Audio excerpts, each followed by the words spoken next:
各位朋友，大家好，歡迎收睇今集嘅一周時局啟示，我係李奧。今個禮拜嘅環球市場真係好似坐過山車咁，由中東局勢緊張到後來和談曙光出現，市況可以話係峰回路轉。今日我哋就一齊嚟拆解下喺呢啲地緣波動入面，我哋點樣可以幫自己嘅資產揾到合適嘅避風港呢？喺正式開始之前，循例都要同大家講聲，今日分享嘅內容純粹係我個人嘅意見同市場觀察，絕對唔構成任何投資建議。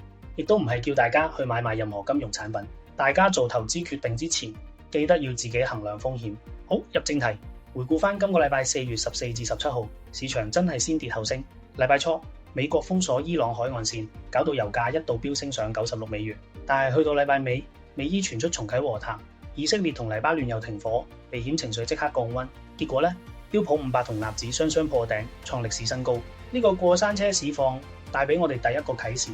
地緣政治嘅衝擊係雙向嘅，而且轉變得好快。如果你嘅資產過度集中喺單一板塊，例如淨係買石油或者單一地區嘅股票，咁你個投資組合嘅淨值就會好波動。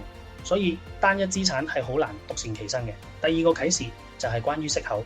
美國3月 PPI 雖然低過預期，但係能源價格升得咁勁，搞到聯儲局官員對減息都變得審慎。美國10年期國債息率維持喺 4.24% 到 4.31% 之間。另一邊廂，歐洲央行又喺度觀望，而中國第一季 GDP 就有望回升。全球央行政策出現分化，傳統股債雙牛嘅諗法受到挑戰。我哋真係要重新審視下固定收益資產嘅配置。第三個啟示就係科技創新嘅力量。雖然宏觀環境咁多變數，但係 AI 嘅發展冇停過。Anthropic 出咗新模型 ，OpenAI 又出咗幫手研發藥物嘅 AI， 仲有啲算力基礎設施嘅龍頭企業，第一季利潤大增2倍幾。呢啲結構性嘅增長機會，絕對唔會因為地緣動盪而消失。面對咁複雜嘅局勢，我會點做呢？我嘅做法係採用核心加衛星嘅策略。第一，用優質債券、高息藍籌同黃金做核心，穩固基本盤。第二，用 AI、新能源呢啲有長期增長潛力嘅板塊做衛星，捕捉機會。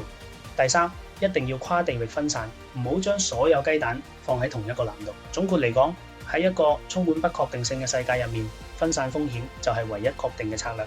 一個均衡多元嘅投資組合先至係守護財富嘅最佳護城河。